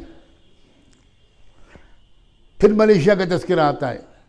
ملیشیا میں ایک بہت خوبصورت رواج ہے، اور وہ رواج یہ ہے کہ وہاں باقاعدہ کورس ہوتا ہے کہ کامیاب گھریلو زندگی کیسے گزاری جائے۔ لڑکوں کو بھی اس ورکشاپ میں بلایا جاتا ہے، کورس کرایا جاتا ہے، لڑکیوں کا بھی کورس ہوتا ہے، اور لڑکوں کو بھی کورس کے پاس کرنے پر سرٹیفکیٹ دیا جاتا ہے، لڑکیوں کو بھی کورس کے پاس کرنے پر سرٹیفکیٹ ایشو ہوتا ہے۔ اور وہاں اب رشتہ جب ڈھونڈنے نکلتے ہیں لڑکے والے لڑکی کے لیے، لڑکی والے لڑکوں کے لڑکے کے لیے، تو عام طور پر وہاں یہ پوچھا جاتا ہے کہ بھئی آپ کے بیٹے نے وہ کورس کیا ہے کہ نہیں۔ لڑکے والے پوچھتے ہیں آپ کی بیٹی نے وہ کورس کیا ہے کہ نہیں۔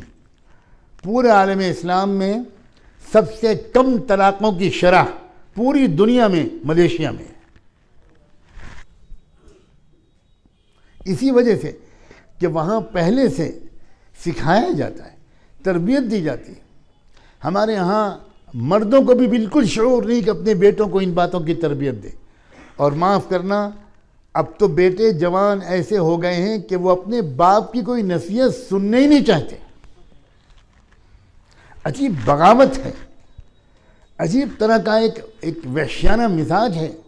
باپ بیچارہ کچھ کہنے کی کوشش کرتا ہے بیٹے سے تو بیٹا پلٹ کہتا ہے جی جی جی ہمیں سب معلوم ہے، جی جی جی ہمیں سب معلوم، ہم سب جانتے ہیں۔ یہ کیا ہے؟ یہ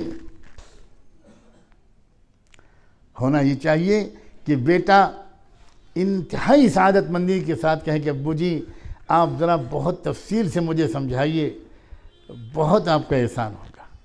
ابو جی ساری نوک پلک مجھے بتائیے۔ بیٹیاں اپنی ماں سے کہیں امی آپ ہم کو کھل کر بتائیے، میں آپ کو بدنام نہیں کرنا چاہتی، میں اپنے خاندان کو رسوا نہیں کرنا چاہتی۔ جس طرح آپ کو میں دیکھتی ہوں کہ آپ نے کس طرح اس گھر کو چلایا ہے، کس طرح آپ نے ابو جی کو خوش رکھا ہے، اسی طرح میں بھی آپ کے داماد کو خوش رکھنا چاہتی ہوں، اس لیے کھل کر آپ مجھے بتائیے۔ کہیں تعلیم نہیں ہو رہی۔ بہت شاندار مٹھائی بانٹی جاتی ہے کہ بچی نے ماشاءاللہ 10واں پاس کر لیا، بہت بڑا تیر مار دیا، 10واں پاس کر لیا۔ اور 10ویں میں پڑھایا کیا جا رہا ہے؟ زیادہ تر وہ چیزیں پڑھائی جا رہی ہیں جو لڑکی کی زندگی میں کبھی کام نہیں آئیں گی۔ اس کو جیوگرافی پڑھائی جا رہی ہے، اس کو ہسٹری پڑھائی جا رہی ہے، ہنومان جی کی ہسٹری، اکبر اور اشوکا دی گریٹ کی ہسٹری۔ ماشاءاللہ وہ لڑکی جا کر کچن میں کھڑے ہو کر ہسٹری پڑھائے گی۔ وہ سبجیکٹس پڑھائے جا رہے ہیں جن کا زندگی سے کوئی خاص تعلق نہیں ہے، تو نہ اسکول کالج میں کچھ پڑھایا جا رہا ہے، نہ گھروں میں کوئی تربیت دی جا رہی۔ اور اسی وجہ سے اکثر خاندانوں میں مسائل پیدا ہو رہے ہیں۔ شریعت کی تفہیم کا کیا مطلب ہے؟ ہمارے لوگ جو دعوت نامے وغیرہ لکھتے ہیں، آپ لوگ ذرا غور سے سنیے گا، وہ بھی ایسی زبان میں لکھتے ہیں کہ خالی الف لام و تنوین لگانا باقی رہتا ہے۔ کہاں ہیں علماء؟ تو اس کی وجہ سے لوگ سمجھ نہیں پاتے کہ تفہیم شریعت کا مطلب کیا ہے، کہ وہ کوئی ہوگا، کوئی بہت ثقیل قسم کے مضامین بیان ہوں گے، چوتھے اور پانچویں آسمان کے. میں اسی لیے بالکل زمینی سطح کی بات کر رہا ہوں, آپ کے گھر کے روزمرہ کے مسائل کو ایڈریس کر رہا ہوں. یہ ہے تفہیم شریعت. پھر میں نے شروع میں جو کہا تھا اس کو یاد کیجئے. شریعت کیا چیز ہے؟ اس زندگی کو شرافت اور کامیابی کے ساتھ گزار دینا, غصے کو قابو میں رکھنا. اب جس نے غصے کو قابو میں رکھنے کا ہنر سیکھ لیا وہ کامیاب شوہر بنے گا, وہ ایک کامیاب بیوی بنے گی. اب غصے کو قابو میں رکھنا, تکبر اور غرور کی اصلاح کر لینا, لوگ اس کو تصوف کے مسائل سمجھتے ہیں. لوگ سمجھتے ہیں کہ ہاں بھئی اگر آپ کو کوئی اللہ والا بننا ہو تو پھر ٹھیک ہے, آپ کسی اللہ والے سے بیعت ہو جائیے اور پھر تکبر, عجب, کینہ, حسد, خود پسندی, خود بینی, اس قسم کی بیماریوں سے چھٹکارا ملے گا. نہیں بابا, ہر انسان کے اچھے انسان بننے کے لیے ضروری ہے کہ اس کے اندر تکبر نہ ہو. جس میں تکبر ہوگا وہ اچھا باپ بھی نہیں بن سکتا, وہ اچھا شوہر بھی نہیں بن سکتا, وہ اچھی بیوی بھی نہیں بن سکتی. اور جہاں مزاج میں سادگی ہوگی, کوئی یہ خیال نہیں ہوگا کہ جو میں کہہ رہا ہوں وہی ہونا چاہیے. اکثر مردوں کا یہی مزاج ہوتا ہے. مردوں کے اندر یہ خاص قسم کی کمزوری ہوتی ہے کہ مرد اپنے آپ کو چھوٹا موٹا خدا سمجھتا ہے.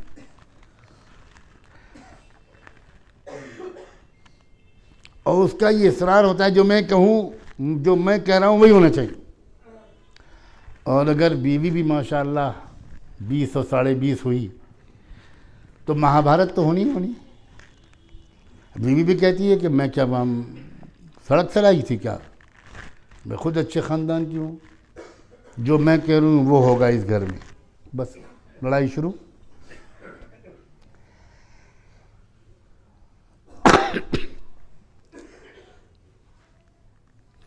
سارے احکام ایک دوسرے سے جڑے ہوئے. عبادات, اخلاق, معاشرت, معاملات, ظاہر, باطن, یہ سب ایک دوسرے سے انٹر کنیکٹڈ ہے. جس کی عبادات اچھی ہوں گی, جس کا رکوع سجدہ اچھا ہوگا, اس کا دل نرم ہوگا. جس کا دل نرم ہوگا اس کی زبان میٹھی ہوگی, اس کے اخلاق اچھے ہوں گے, اس میں صبر کی صفت ہوگی. اور جس کے اخلاق اچھے ہوں گے اس کا معاشرت اچھی ہوگی, یعنی خاندان کے رشتہ داروں کے ساتھ برتاؤ اچھا ہوگا, پڑوسیوں کے ساتھ برتاؤ اچھا ہوگا. گھر کے اندر والدین کا بچوں کے ساتھ, بچوں کا والدین کے ساتھ, بہو کا ساس کے ساتھ, ساس کا بہو کے ساتھ, سسرال رشتہ داروں کے ساتھ, سب اچھے انداز سے رہیں. ہر خاندان میں کچھ لوگ غصے ور ہوتے ہیں, کچھ لوگوں کے مزاج میں نزاکت ہوتی ہے, کچھ کے مزاج میں بدگمانی ہوتی ہے. یہ ہر جگہ ہوتا ہے. اب اگر کسی انسان کو یہ عقل ہے کہ بھئی کیسے ہینڈل کرے ان مختلف مزاجوں کو, تو اس کے خاندان میں جھگڑا نہیں ہوتا. لیکن جہاں پر یہ تربیت نہیں ملی ہے وہاں قدم قدم پر جھگڑا ہوتا ہے. اور آج تو مصیبت یہ ہے کہ ہمارے گھروں میں جھگڑا ہوا, طلاق کی نوبت آئی یا اور کوئی مسئلہ پیش آ گیا, اور پھر پولیس اسٹیشن پہنچ گئے, اور پھر وکیل صاحب کے پاس پہنچ گئے, اور وکیل صاحب نے کہا تم تو دستخط کر دو, باقی سب کو جیل بھجوانا میری ذمہ داری. اب بیوی بیچاری ان پڑھ انگوٹھا لگا دیتی ہے یا سائن کر دیتی ہے, اور اسے خبر بھی نہیں ہوتی ہے وکیل صاحب نے کیا لکھ دیا. اور وکیل صاحب ماشاءاللہ ایسی دفعات لگاتے ہیں کہ سب جیل میں. بھائی اس کے بجائے کیا یہ مناسب نہیں ہے کہ اول تو سب سے پہلے تو یہ سلیقہ ہو کہ گھر میں کوئی جھگڑا نہ ہو. لیکن بھائی اگر کبھی کسی بات پر کوئی بات ذرا الجھ جائے تو کتنی سمجھداری کی بات یہ ہے کہ گھر کی بات گھر کے اندر رہے, اور ایک دو بہت ہی سمجھدار قسم کے لوگوں کو مشورے میں شریک کیا جائے اور ان کے ذریعے مسئلے کو حل کرانے کی کوشش کی جائے. بہت زیادہ بات آگے بڑھے تو کچہری اور عدالت اور تھانے تک جانے کے بجائے دارالقضا میں جایا جائے، شرعی پنچایت میں جا کر علماء سے شریعت کے مطابق مسئلے کو حل کرانے کی درخواست کی جائے، اور جو اللہ اور رسول کے فرمان کے مطابق ہمارے علماء، ہماری دارالقضا، ہماری شرعی پنچایت، محکمہ شرعیہ یہ فیصلے کر دیں یا مشورے دے دیں، اس پر خوشی کے ساتھ عمل ہو۔ اگر ہم لوگ یہ پر عمل کرتے تو کیا ہمارے مقدمے عدالتوں تک پہنچتے؟ اور نہ عدالتوں تک پہنچتے، نہ عدالتوں کو اپنی مرضی کے مطابق فیصلے کرنے کا موقع ملتا۔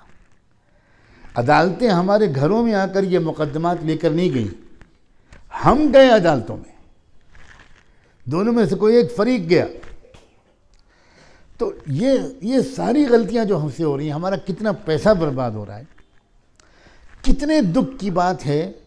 آپ کسی شہر میں جا کر دیکھ لیجئے، زیادہ تر مقدمات عدالتوں میں مسلمانوں کے ہوتے ہیں، اور ان میں بھی زیادہ تر فیملی کے جھگڑے ہوتے ہیں، فیملی کورٹس ہوتے ہیں۔ میں جا کر دیکھیے، برقع پوش عورتوں کی بھیڑ لگی ہوتی ہے۔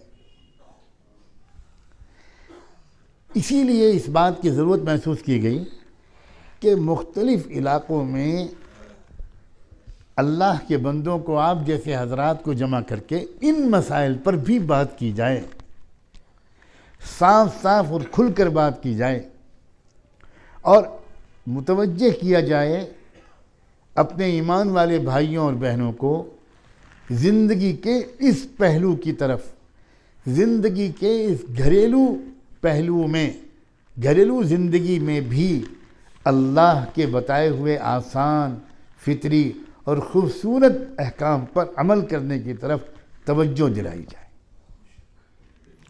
اس کی ضرورت محسوس کی جا رہی ہے بڑی شدت سے، بلکہ میں تو سچ اعتراف کرتا ہوں کہ جتنے بڑے پیمانے پر یہ بات اپنے ایمان والے بھائیوں اور بہنوں کے کانوں میں ڈالنے کی ضرورت ہے، ہم اتنے بڑے پیمانے پر یہ کوششیں نہیں کر پا رہے۔ یہ تو محلے محلے، گلی گلی جا کر ہمارے بہت سے بھائی ایسے جلسوں میں بھی نہیں آ پاتے۔ بہت سے وہ لوگ جو کم پڑھے لکھے ہیں، روزمرہ کا کچھ مزدوری کرتے ہیں، رکشہ چلاتے ہیں، ایسے کچھ کام کرتے ہیں، کارپینٹر ہیں، کچھ اور ہیں، وہ عام طور پر جلسوں میں اس طرح کے پروگراموں میں نہیں آتے۔ ہمیں تو ان تک بھی بات کو پہنچانا ہے، ایک ایک گھر میں یہ بات پہنچنی ہے، اور ظاہر ہے کہ اس کے لیے چند علماء کافی نہیں ہیں۔ یہ تو ایک طرح سے عوامی تحریک بنے، عام لوگ، ٹیچرز ہوں، نوجوان ہوں، اساتذہ ہوں، وکلاء ہوں، ڈاکٹرز ہوں، انجینئرز ہوں، تاجر حضرات ہوں، وہ سب بھی اپنی ذمہ داری محسوس کریں۔ اسی لیے آپ سوچئے ذرا کہ ہمارے ملک کی تاریخ میں ایک بہت بڑا جرأت مندانہ فیصلہ اور حکیمانہ فیصلہ حضرت مولانا ولی رحمانی صاحب جو آپ کے سامنے بیٹھے ہیں، ان کی ہی قیادت میں آل انڈیا مسلم پرسنل بورڈ نے یہ لیا کہ بھئی معاملہ اتنا بڑا ہے اور یہ خواتین سے متعلق اتنے پہلو ہیں کہ ہمیں ایک مخصوص شعبہ مسلم پرسنل بورڈ کا شعبہ خواتین قائم کرنا چاہیے، تاکہ وہ کھل کر آپس میں بات کر سکیں، بچیوں کی تربیت کر سکیں۔ بچیوں کے ورکشاپ منعقد کرتے ہیں وہ لوگ، بچیوں کو ٹریننگ دیتے ہیں اس قسم کے مسائل میں۔ اور یہاں تک کہ اس شعبے نے یہ کام بھی شروع کیا کہ ایک ہیلپ لائن شروع کی، ٹول فری، کہ پورے ملک میں جہاں کہیں بھی میاں بیوی کے درمیان کوئی جھگڑا ہو تو خدا کے لیے تھانہ پولیس کچہری سے پہلے اس ٹول فری نمبر پر آپ ڈائل کریں، وہاں سے کوئی خاتون جواب دے گی، خاتون ہی اگر بولے گی تو خاتون جواب دے گی، اور ان سے ان کا مسئلہ سنے گی۔ وہ خاتون اپنا دکھڑا روئے گی کہ میرے ساتھ یہ زیادتی ہو رہی ہے، میرے ساتھ یہ مسئلہ پیش آ رہا ہے، مجھے خرچہ نہیں مل رہا، مجھے میکے میں بٹھا دیا گیا ہے، وغیرہ وغیرہ جو عملی مسائل ہمارے گھروں میں پیش آ رہے ہیں، وہاں سے اس کا حل پیش کیا جائے گا۔ کئی بار بات کرنے کی ضرورت ہوگی تو کئی بار بات کرنی پڑے گی، بات کی جائے گی۔ اگر وہ مشورہ دینا مناسب سمجھیں گے تو مشورہ دیں گے کہ آپ کے شہر میں فلاں جگہ دارالقضا ہے، ہم آپ کو بہن مشورہ دیتے ہیں کہ آپ فلاں جگہ دارالقضاء میں جا کر اپنے مسئلے کو پیش کیجیے، انشاءاللہ آپ کا مسئلہ بہت جلدی حل ہو جائے گا۔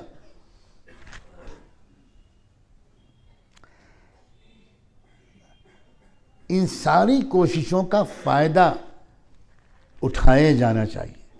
ہمارے تو بہت سے لوگ واقف بھی نہیں ہوتے کہ یہ کوششیں ہو رہی ہیں، اور وہی پرانی ڈگر کہ ذرا سا غصہ آیا اور طلاق دے دی، بیوی کو میکے بھیج دیا، واپس بلانے کا نام نہیں لیتے، یا باپ کو غصہ آ گیا اور اس نے بیٹی کو گھر بٹھا لیا اور رخصت کرنے کا نام نہیں لیتے۔ اس طرح کے مسائل شریعت کے خلاف ہیں، اسلام کی روح کے خلاف ہیں، اور اس سے شریعت بدنام ہو رہی ہے۔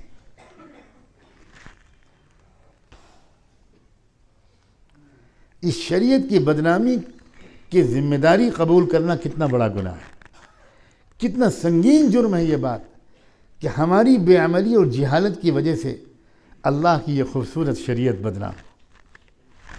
ورنہ دوستوں، جیسے میں نے شروع میں کچھ اشارہ کیا تھا، اتنا حسین ہے اسلام، اتنا آسان ہے، اتنا پیارا، دلکش اور خوبصورت ہے، کوئی فطرت کے خلاف حکم اللہ نے نہیں دیا۔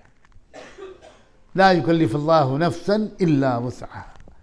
اللہ تعالیٰ جانتا ہے کہ ہم کیا کر سکتے ہیں اور کن چیزوں کی ہم کو ضرورت ہے۔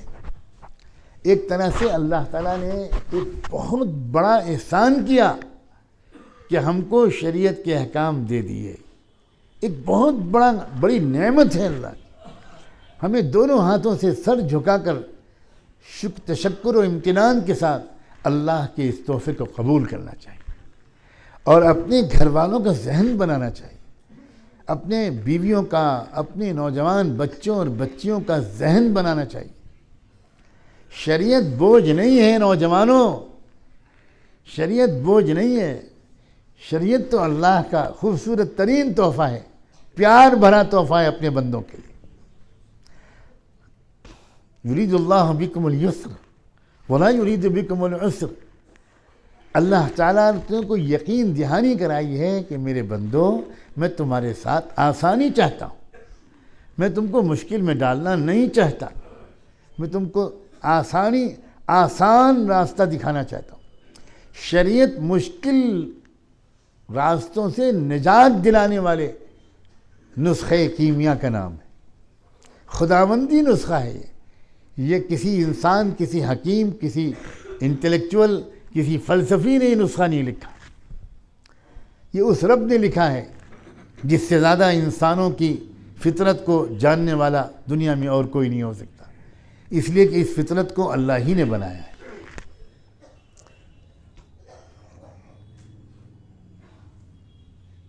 خال خال کچھ واقعات ایسے سننے اور دیکھنے کو ملتے ہیں، طبیعت خوش ہو جاتی ہے، رشک آتا ہے۔ کافی عرصہ پہلے کی بات ہے، لکھنؤ میں ایک فیملی تھی جن کے جو فیملی کے سربراہ تھے وہ فوج میں کرنل تھے، اور فوج میں رہنے کی وجہ سے یا کیا وجہ ہو اللہ بہتر جانے، زندگی اور پورا گھرانہ بہت ہی زیادہ مغرب زدہ ہو گیا۔ ڈانس اور میوزک اور ڈرنکنگ سبھی ہوتا تھا۔ اللہ کا کرنا کہ کرنل صاحب کا انتقال ہوا، اور اس کے بعد کوئی چھوٹا سا واقعہ سبب بن گیا، اور کرنل صاحب کی بیوہ اور ان کا ایک ہی اکلوتا بیٹا، دونوں کی زندگیاں بالکل بدل گئیں، اور دونوں کی زندگیوں میں تقویٰ آ گیا، اللہ کا دھیان آ گیا، اسلام کے احکام کے مطابق زندگی گزارنے کا رواج آ گیا۔ بیٹا ان کا تعلیم مکمل کر کے امریکہ چلا گیا۔ اماں چونکہ بہت ہی دیندار ہو چکی تھیں، تو ان کو یہ اس بات کی فکر تھی کہ میرے بیٹے کے لیے اللہ پاک کوئی بہت تقوی والی پاک دامن بیٹی دیتے۔ بہت دعا کرتی تھیں، خود بھی دوسروں سے بھی کراتی تھیں۔ اللہ نے ان کی دعا سنی، اور ایک عجیب و غریب طریقے سے ایک لڑکی کی طرف ان کی رہنمائی ہوئی. بہت عجیب، یہ ایسا ہر ایک کو نصیب نہیں ہوتا. بہرحال ایک واقعی سچ مچ دیندار تقوی والی پاک دامن شریف لڑکی ان کی بہو بن گئی. 10-15 دن کے بعد جب سب مہمان رخصت ہو گئے، گھر بالکل نارمل ہو گیا،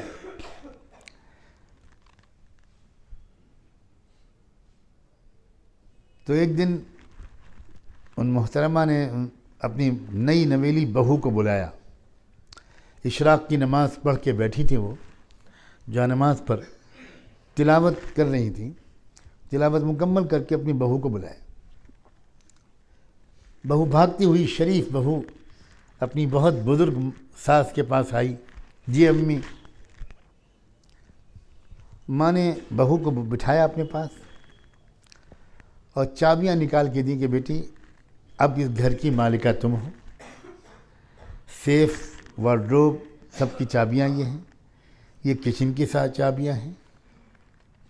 اب اس گھر کو بیٹی تم چلاؤ گی اپنی مرضی سے. میں تو اب بالکل بوڑھی ہو گئی ہوں اور ایسی بیماری بھی مجھے لگ گئی ہے کہ پتہ نہیں کب بلاوا آ جائے. بیٹی تمہاری مدد میں کرتی رہوں گی، لیکن اب تم سے میری ایک ریکویسٹ ہے کہ اب اس گھر کو سنبھال لو، کچن کو سنبھال لو، اور مجھے زیادہ سے زیادہ اپنے رب کی یاد اور دعا اور مناجات کے لیے فرصت دے دو. میں صبح اور شام دونوں وقت دیر تک جانماز پر بیٹھنا چاہتی ہوں. بیٹی تم کو پتہ نہیں کہ ہم لوگ کتنے گنہگار زندگی گزار چکے ہیں. ہمارا اعمال نامہ گناہوں سے کتنا بھر چکا ہے. اب یہ آخری دن ہے، نہ جانے کتنے ہفتے کتنے مہینے باقی ہیں. میں اپنے روٹھے ہوئے رب کو منا لوں. اب گھر کو تم سنبھال اور یہ چابیاں رکھ لو. بہو بہت ادب سے وہ باتیں سنتی رہی. بات جب مکمل ہو گئی ساس کی تو اس بہو نے کہا امی یہ چابیاں آپ ہی کے پاس رہیں گی، گھر کی پورا نظام آپ کے حکم کے مطابق چلے گا. میں خدمت کروں گی، آپ کو کوئی کام نہیں کرنا پڑے گا. میں آپ کی باندی اور کنیز بن کر آئی ہوں. میں انشاءاللہ آپ کو کوئی شکایت کا موقع نہیں دوں گی، لیکن چابیاں میں قبول نہیں کر سکتی. یہ گھر تو آپ ہی چلائیں گی، آپ ہی کے اشاروں پر میں انشاءاللہ خدمت کروں گی. خوش ہو کر ساس نے بہو کو اپنی گود میں لٹا لیا. کہا اللہ ہر بیٹے کو تمہاری جیسی شریک حیات دے. بیٹی بات تو تم کو مان لینی چاہیے. میں خدمت تمہاری مدد کرتی رہوں گی، لیکن گھر تم کو چلانا ہے. بیٹی نے کہا کہ امی یہ بات تو آپ کی میں مانوں گی، میں سب کچھ کروں گی، لیکن چابیاں نہیں لوں گی. گھر آپ ہی کے حکم کے مطابق چلے گا. بہرحال بہت پیار کیا ساس نے اپنی بہو کو، اور بہو نے اپنی ساس سے آخر میں صرف اتنا کہا کہ امی 11-12 سال کی عمر سے میری ماں نے جو تربیت مجھے کی تھی، اس کے بعد سے میں یہ دعا مانگتی تھی کہ اللہ مجھے کوئی تقوی والا شوہر دے دیجیے گا، مجھے کوئی تقوی والی سسرال دے دیجیے گا. چاہے مجھے ایک وقت کا کھانا وہاں ملے اور ایک وقت کا نہ ملے، مگر مجھے تقوی والا گھرانہ دے دیجیے گا. امی میں اللہ کا شکر ادا نہیں کر سکتی کہ اللہ نے وہ گھرانہ مجھے دے دیا جس کے بارے میں میں سوچ بھی نہیں سکتی تھی. آپ کے بیٹے بھی تہجد گزار ہیں اور آپ تو جو ہیں وہ ہیں. بس امی آپ سے ایک درخواست ہے کہ جب کبھی بھی آپ اپنے معمولات پورا کرنے کے بعد دعا کے لیے آنچل پھیلائیں تو آپ میری اصلاح اور مغفرت کے لیے بھی دعا کر دیا کریں. دوستو بتاؤ، میں آخر میں پوچھتا ہوں، جس گھر میں ساس اور بہو میں ایسی محبت ہو وہ گھر دنیا میں جنت کا نمونہ نہیں ہوگا؟ اس گھر میں خوشیوں کا ماحول نہیں ہوگا؟ یہ ہے دیندار گھرانہ. دیندار گھرانہ ڈانٹ ڈپٹ والا گھرانہ نہیں ہے. اس گھرانے کو دیندار نہیں کہا جا سکتا جہاں کوئی باپ گھر میں گھسے تو بچے گھبرا جائیں کہ ابا آ گئے، ابا آ گئے، ڈر جائیں. جہاں روز ڈانٹ ڈپٹ ہوتی ہو، نماز پڑھو، فلاں پڑھو، دماغ پر، وہ گھرانہ دیندار اور سمجھدار نہیں ہے. وہ گھرانہ سمجھدار و دیندار ہے جہاں ماں باپ اور اولاد میں، جہاں ساس اور بہو میں، جہاں نند اور بھاوج میں، جہاں داماد اور سسر میں محبتیں ہوں، ایک دوسرے کی رعایت ہو، ناقابل برداشت چیزوں کو برداشت کرنا ہو، جلد بازی نہ ہو، غصہ نہ ہو. اور اگر یہ ہم نے اپنا مزاج بنایا تو آپ دیکھیے گا زندگی میں سکون آئے گا، اور انشاءاللہ اس کے اثر سے ایک دو گھرانے کے اندر اور زیادہ شریعت کی روشنی پھیلے گی. میں نے بہت دیکھا ہے، نصیحتوں تقریروں سے اتنا زیادہ لوگ اثر قبول نہیں کرتے جتنا کہ ہم عمر لوگ ایک دوسرے کے ساتھ جب اٹھتے بیٹھتے ہیں اور ان کی زندگی اپنی زندگی سے بہتر دیکھتے ہیں تو ایک نہ ایک دن ان کے اوپر دل پر چوٹ لگتی ہے. دعا ہے کہ اللہ تبارک و تعالی بہت ہی بشاشت قلب کے ساتھ، بہت ہی دل کی خوشی کے ساتھ ہمیں پوری شریعت پر عمل کرنے کی توفیق عطا فرمائے. اس کے لیے ایک گزارش میری ہے، خدا کے لیے شریعت کا علم حاصل کیجیے، خدا کے لیے واقف تو ہوئیے شریعت سے، کچھ ضروری کتابیں پڑھیے. اچھی بیماری مجھے کچھ سمجھ میں نہیں آتا کہ اس کی وجہ کیا ہے کہ مسلمانوں کا اور خصوصاً دیندار مسلمانوں کا کتابوں کے نہ پڑھنے کا عجیب رویہ ہے. میری بالکل آج تک سمجھ میں نہیں آتا کہ اس کی وجہ کیا ہے.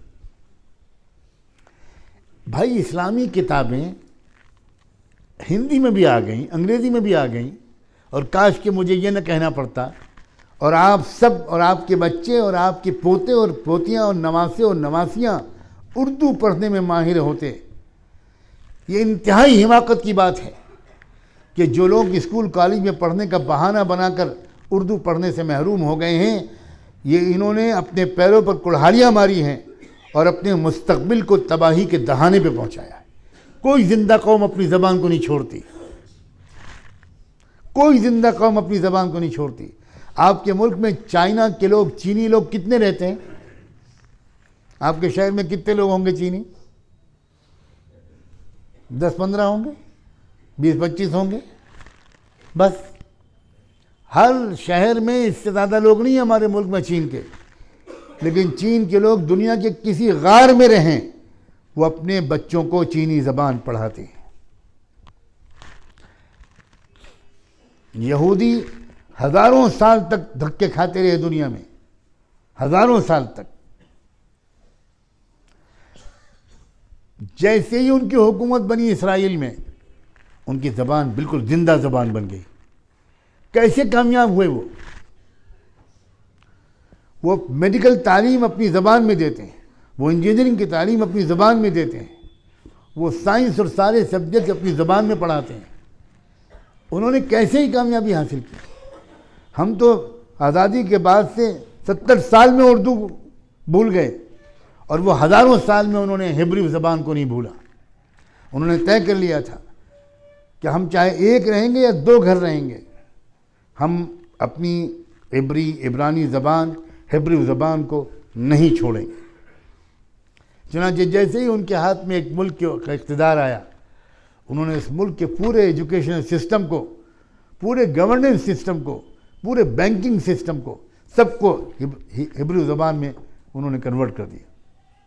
ایک ہم ہیں، مجھے تو ذرا سخت لفظ استعمال کرتے ہوئے ہچکچاہٹ ہوتی ہے، ایک ہم ہیں عجیب و غریب قسم کی بیوقوف قوم ہے کہ ہمارے اچھے اچھے دیندار گھرانوں کے، علماء کے گھرانوں کے بچے اردو نہیں جانتے. اب مسجد میں تعلیم ہو رہی ہے تبلیغی جماعت میں اور ہندی میں ہو رہی ہے. ایک صاحبزادے ایک مشاعرے میں غزل پڑھ رہے تھے اور بڑی شاندار غزل پڑھ رہے تھے، تو مجھے بڑا رشک آیا کہ بھئی یہ تو ماشاءاللہ اردو جانتے ہیں. تو جب وہ غزل پڑھ کے بیٹھے تھے، میں نے کہا ذرا ڈائری دینا، تو انہوں نے ڈائری چھپائی. ارے بھائی، میں نے کہا میں ذرا دیکھنا چاہتا ہوں. تو بڑی مشکل سے ڈائری انہوں نے دی، تو ماشاءاللہ وہ غزل ہندی میں لکھی ہوئی تھی جو وہ پڑھ رہے تھے. اگر چچا غالب کو خبر ہو جاتی تو قبر سے نکل کے آتے اور ہائی کورٹ میں مقدمہ دائر کرتے. کیا